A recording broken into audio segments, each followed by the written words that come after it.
ఓం శ్రీకృష్ణ పరబ్రహ్మణే నమః. కంసునికి పన్ను చెల్లించి వసుదేవుణ్ణి చూచి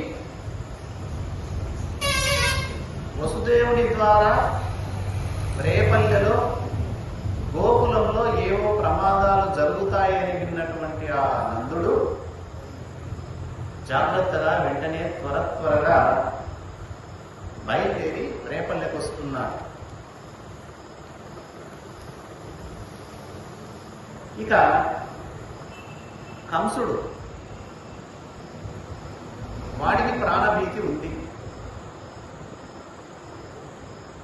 దేవకీదేవి గర్భంలో అష్టమ గర్భంలో జన్మించినటువంటి పిల్లవాడు చుట్టుపక్కల ఎక్కడో పెరుగుతున్నాడు, అతని వల్ల నాకు ప్రాణహాని ఉంది అని కంసుని భయం వెంటాడి ఆయన దగ్గర ఉన్నటువంటి కొంతమంది దుష్టులను రాక్షసులను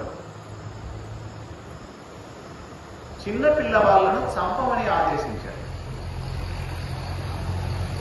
100 మంది చిన్నపిల్లలు ఉన్నారనుకో, ఆ చిన్నపిల్లలు ఒక్కడు శత్రువు ఉన్నాడనుకో, దుర్మార్గుడు చేసే ఆలోచన ఎట్లుంటో తెలుసా? కనుక్కోలేనప్పుడు 100 మందిని చెప్పి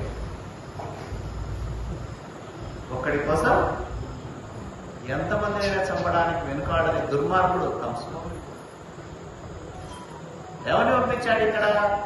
మొట్టమొదటి ప్రయోగం ఒక రాక్షసిని పంపిస్తున్నాడు, ఒక స్త్రీని. కంసు పంపున్న బాలఘాతిని పూతన పల్లెల మందల పట్టణముల నిల్లనిల్లచో బాలహింసగా వించుచు చనుచు ఎవని పేరు శ్రవణ వీధి పడిన ఎంతన సర్వ భయ నివారణ మగునట్టి దైత్యాంతకుండు అవతరించియున్న నందుని పల్లె ఒకనాడు కేచరి అయి వచ్చి అందు మాయా ప్రయుక్తి కామరూపిణి అయి చొచ్చి కానకుండ అరిగి ఇల్లిల్లు తప్పక అరసికొనుచు నందగృహమున బాలుని నాదమొకటి విని ప్రమోదించి సుందరీ వేషయగుచు. కంసుడు ప్రేరేపించగా ఒక రాక్షసి, దాని పేరు పూతన. దాని యొక్క గొప్పతనం అంటే శిశువులను చంపడంలో ఆరితేరినటువంటి.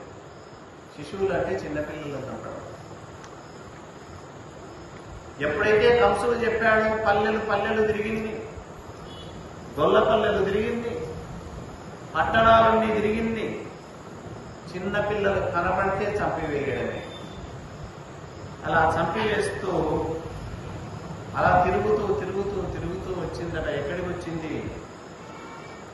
ఎవరి పేరు వింటే సర్వ పాపాలు పటాపంచలైపోతాయో అటువంటి మహాత్ముడు పెరుగుతున్నటువంటి ఆ రేపల్లెకు వచ్చిందట. ఇప్పుడు ఊరూరు తిరుగుతా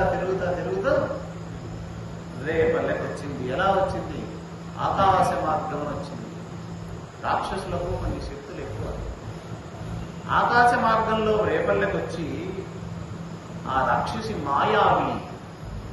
రాక్షసులకు సహజ స్వరూపం ఒకటి ఉంటుంది, కామరూపం, అవి కనబడకుండా తిరిగేటటువంటి శక్తి కూడా ఉంటుంది ఆ రాక్షసులకు. మాయలు ఉంటాయి. మాయావిని కామరూపిణి అయినటువంటి ఆ పూతన రేపల్లెలో ప్రవేశించి ఎవ్వరి కంట పడకుండా ఇల్లిల్లు తిరుగుతూ ఉంది. అంటే ఆ ఇంట్లో పిల్లవాడు ఉన్నాడా? అలా తిరుగుతూ శ్రీకృష్ణ పరమాత్మ పెరుగుతున్నటువంటి ఇంటి దగ్గరకు వచ్చింది. వచ్చేసరికి అంతవరకు ఏడవనటువంటి కృష్ణుడు అప్పుడు ఏడుస్తాడు. చూడండి ఎంత విచిత్రం. అది ఊరంతా తిరుగుతున్నప్పుడు ఏడవలేదు కృష్ణ పరమాత్మ. ఎప్పుడైతే తన ఇంటి దాకా వచ్చిందో ఈ రాక్షసి అప్పుడు ఏడుపు మొదలు పెట్టాడు. ఇంట్లో తిన్నది, ఓహో ఈ ఇంట్లో ఎవడో శిశువు ఉన్నాడు. ఆ ఏడుపు విని వెంటనే తన రూపాన్ని అందమైన ఒక స్త్రీ రూపం దాల్చింది. ఎలా ఉంటే అలా రాణిస్తారో లోపలికి ఇంట్లోకి రానివ్వదు. రూపాన్ని ధరించే శక్తి ఉంది కాబట్టి ఈ పూతన ఒక అందమైన యువతి వేషం ధరించిందట. దాని కన్నులు బ్రహ్మాండంగా ప్రకాశిస్తున్నాయి. చంద్రుడి లాంటి అందమైన ముఖం, సన్నని నడుము, ఎర్రని కాళ్ళు, చేతులు, ఎత్తైనటువంటి ఒత్తైనటువంటి జుట్టుముడితో చాలా అందంగా ఇంటి ముందు నిలబడి ఇస్తే. అంతేకాదట, ఆ స్త్రీకి ఉన్నటువంటి చెవి కుండలాలు దగదగదగ మెరుస్తూ ఉన్నాయంట. అంత అందంగా ఉందట. మంచి చూపులతో ఆ కృష్ణుని ఇంటిలోకి వెళ్తూ ఉంటే ఆ యువతి ధరించినటువంటి ఆ మల్లె పువ్వుల సువాసనకు తుమ్మెదలన్నీ ఇక్కడ చుట్టుకుంటున్నాయంట. దాని చుట్టూ అంత మంచి పువ్వులతో, అంత మంచి సువాసనతో ఇంట్లోకి ప్రవేశిస్తుంది. చేతుల్లో బ్రహ్మాండమైనటువంటి కంకణాలు ధరించిందట. మెడలో ముత్యాల హారాలు ధరించిందట. అలా బయట సర్దుకుంటూ ఆ అందమైన యువతి సరాసరి కృష్ణుని ఇంటిలోకి బయలుదేరిందట. చూస్తున్నారు అక్కడ ఉన్నటువంటి వాళ్ళు. ఎవరికి అందమైన యువతి?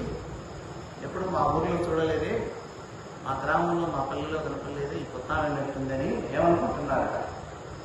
సిరిమమ్మన్ బ్రతుకంగ చూచు కొరకై శృంగార వేషంబుతో అరుదేనోపు నటంచు గోపికలు జిప్పల్రాక మోహించి తత్పరలై చూడలతాంగి ఓయిక నియన్ పర్యంక మధ్యంబునన్ పరుభస్మానల తేజు దుర్జనమద ప్రారంభ కుంటింపకున్. ఆయన లోపలికి వెళ్తుంటే ఈ గోపికలంతా బయట ఉన్న వాళ్ళు ఏం మాట్లాడలేకుండా మౌనంగా ఉన్నారంట. ఎవరమ్మా నువ్వు, కొత్త ఆవిడవు, మా ఊరికి వచ్చావు, మా ఇంట్లో పోతున్నావు అని కూడా అడగలేనటువంటి స్థితిలో ఉన్నారు. ఆమెనే ఆశ్చర్యంగా అందాన్ని చూస్తూ ఉన్నారట. ఏమనుకుంటున్నారంట, మమ్మల్ని అందరినీ బ్రతికించడానికి సాక్షాత్ ఆ మహాలక్ష్మీదేవే మా ఊరికి వచ్చిందేమో, ఇంత శృంగార దేవతలుగా వచ్చిందేమో అని ఆశ్చర్యంతో తదేక దృష్టితో ఆ యువతిని చూస్తున్నారే తప్ప ఒక్కరు కూడా అమ్మని ఎవరే కానీ ఎవరు నువ్వు అని ప్రశ్నించలేదు. నేరుగా లోపలికి వెళ్ళిపోయింది ఇంట్లో. ఎక్కడున్నాడు కృష్ణుడు? బాలకృష్ణుడు హాయిగా మంచం మీద పడుతున్నాడు. మంచం మీద పడుతున్నాడట. ప్రశాంతంగా మంచం మీద ఎట్లా ఉన్నాడట, నివురు గప్పిన నిప్పులాగా పడుకున్నాడంట. అంటే పైనేమో బూడిద కప్పింటారు, నివురు కప్పింటారు, లోపల ఏముంటుంది? నిప్పు ఉంటుంది. పట్టుకున్నావా ఏమవుతుంది? కాలిపోతుంది. శ్రీకృష్ణుడు నివురు గప్పిన నిప్పులా ఉన్నాడంట. ఇదేమనుకుంది పూతన రాక్షసి, ఇది బూడిద కదా, ఇది నివురు కదా, దీన్ని పట్టుకుందాలే అని వస్తుంది దగ్గరికి. దానికి కాలేది తెలియలే లోపల. లోపల నిప్పు ఇది, ఈ నప్పు నన్ను దహిస్తుంది అనేది దానికి తెలియక నేరుగా వచ్చిందట. కృష్ణుడు లోపల అనుకుంటున్నాడట మనసులో. మన దృష్టికేమో చిన్న పిల్లవాడు, ఆయనేమో శ్రీమన్నారాయణమూర్తి అవతరించాడు కృష్ణుడి దగ్గర. ఇక మొదలు పెట్టాలి దుష్ట శిక్షణ. దీంతోనే ప్రారంభం చేయాలనుకున్నాడు ఆ బాలకుడు. వస్తుందట. ఆ విధంగా వచ్చిన తర్వాత చూశాడు ఆ రాక్షసుని చూసి, దీని మనసులో ఎంత క్రూరత్వం ఉంది, చిన్నపిల్లలను ఎందరినో చంపి వచ్చింది, దీన్ని క్షమించడం మంచిది కాదు, దీన్ని ఖచ్చితంగా సంహరించాల్సిందే అని మనసులో భావించాడు కృష్ణ పరమాత్మ. అందుకే మహాత్ములు ఎదుటి వ్యక్తి మనసులో ఏముందో కూడా ఇట్టే కనిపెట్టేస్తారు. మన మనసులో ఏమనుకుంటున్నామో కూడా చెప్పేస్తారు మహాత్ములు. బయటికి రాదు, దాన్ని బట్టి ప్రవర్తిస్తూ ఉంటారట. ఆ పాప జాతి సుందరి ఆ పాపని పాన్పు చేర అది కరములన్ లేపి సనుంగవ శిశువున్మోపుచు ముద్దాడి శిరము మూర్ఖుని పలికెన్. నేరుగా ఆ పాపిష్టి రాక్షసి ఆ కృష్ణుడు ఉన్నటువంటి పాన్పు వద్దకు వెళ్లి చేతులతో పట్టి లేపిందట పిల్లవాడిని. లేపి ఎత్తుకుని ఆ శ్రీకృష్ణ పరమాత్మ ఆ చిన్ని శిశువు యొక్క శిరస్సు వాసన చూసి ముద్దు పెట్టుకుందట. అంటే చంపాలని వచ్చినటువంటి రాక్షసికి కూడా ముద్దు పెట్టుకోవాలనేటటువంటి ముద్దుల సుందరాముడు కృష్ణ పరమాత్మ. ఎంత అందగాడో కృష్ణుడు. సంపాలన వచ్చిన వాడిని ముద్దులు కృష్ణ కాకుండా, కానీ సంపాలన వచ్చినటువంటి ఆ రాక్షసు కూడా మనసు మళ్ళీ ఈ బాలుణ్ణి, ఈ శిశువుని నేను ముద్దు పెట్టుకోవాలి అనేటటువంటి ఆలోచనతో ముద్దు పెట్టుకుందట. ముద్దు పెట్టుకొని అంటుందట, ఆ పిల్లవాడితో అంటుందట. పిల్లవాడికి అర్థమవుతుందో లేదో అని అంటుంది. చను నీకు కుడుపజాలడి చను పారలు లేరు, నీవు చనవలి నన్ను చొంచను గుడిపి మీద నిలుకడ చను దానంగా వేడుక చను చను గుడుపన్. నీకు చనుపాలు తాగించినటువంటి సమర్థత కలిగిన వాళ్ళు ఎవ్వరు లేరు, నేను ఒక్కదాన్నే ఉన్నాను. నువ్వు నా పాలు ఈరోజు ఖచ్చితంగా త్రాగాల్సిందే. నా పాలు తాగిన తర్వాతనే నిన్ను వదిలిపెట్టి నేను వెళ్ళేది అని అంటుంది. పాలు తాపాలని వచ్చింది. ఏమంటుంది? నా చనుబావొక దృక్కెడు ఓ చిన్ని కుమార, త్రావు మెయ్యును పిదపన్ని చెలువ మెరుగవచ్చును, నా చెలువము సఫలమగును నలిన దలాక్ష. ఓ చిట్టి తండ్రి, ఇక నా చనుబాలు ఒక గుక్కెడు తాగి చూడు, అప్పుడు నీ అందం ఎలా ఉంటుందో, నీవేమవుతావో, ఇప్పుడున్నటువంటి అందానికి ఆ అందానికి తేడా చూద్దులే గాని అని అంటుందట పిల్లవాడితో. అని ఈ విధంగా ముద్దాడుతూ మాట్లాడుతుంటే యశోదమ్మ పక్కనున్నటువంటి రోహిణి ఇద్దరు వచ్చారు. పరిగెత్తి వచ్చి ఏమంటున్నారు? ఇంకా పిల్లోని ఎత్తుకుంది, పిల్లోని ఏం చేస్తాదని భయం కలిగింది ఆ అమ్మకు. ఏమంటున్నారు? వనిత ముట్టకు మమ్మ, అమ్మ మా పిల్లవాడిని నువ్వు ముట్టుకోదు. సన్ను గుడుపన్ వల్దమ్మ, నువ్వు పాలు తాపాలనుకుంటున్నామో అలా పాలివ్వడానికి పాలు పట్టడానికి వీల్లేదు. నీ చన్ను మా తనయుందొల్లడు, ఒకవేళ నువ్వు పాలిచ్చినా మా పిల్లవాడు అతను ముట్టను కూడా. పిల్లలు కొంతమంది కేవలం తల్లి పాలే తాగుతారు, వేరే తల్లి దగ్గరికి పోయి తాగరు వాళ్ళు. మావాడు అలాంటి వాడు, మా చిన్న పిల్లవాడు, నువ్వు ఒకవేళ పాలు ఇవ్వాలనుకుంటున్నావమ్మా, కానీ నా చిన్ని కృష్ణుడు అలా తీసుకోడు. వాసి పొమ్మని యశోదారోహిణుల్ సీరగైకు నకిక్షించుచు మాయవన్ని, పెలుచన్ గోసెంబులో వాలు మెల్చున రాజిల్లుచు, మాట మెత్తదనములో వాడియుల్ నేర్పడం.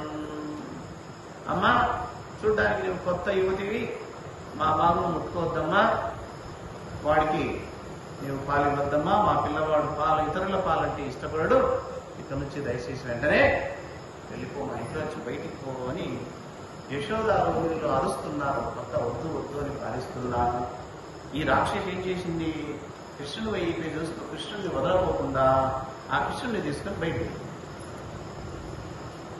ఇంట్లో లేదు, ఇంట్లో నుంచి బజార్లోకి వెళ్ళి తీయని మాటలు మాట్లాడుతుంది. ఏం కాదులేమ్మా, నేను మంచి స్త్రీనమ్మా, నాకు చిన్న పిల్లవాడిని చూస్తే చాలా ముద్దేస్తుందమ్మా, ఈ పిల్లవాడిని ఎత్తుకోవాలనిపిస్తుందమ్మా, ఈ పిల్లవాడికి పాలు తాపించాలని ఉందమ్మా నాకు, నేను వేరే దాన్ని కాదులే ఇలాంటి దాన్ని చెప్తూ మాయమాటలు చెప్తే లోపలేమో దానికి భయంకరమైనటువంటి దుర్మార్గపు ఆలోచన, బయటకేమో తీయని మాటలు చెప్తూ ఆ పిల్లవాడిని తీసుకొని వెళ్ళిందట. అంతవరకు ఈ పిల్లవాడు నిద్రపోతున్నాడు. ఎవరు? కృష్ణుడు కళ్ళు తెరవలే, అంతవరకు తెరవలేకపోయాడు.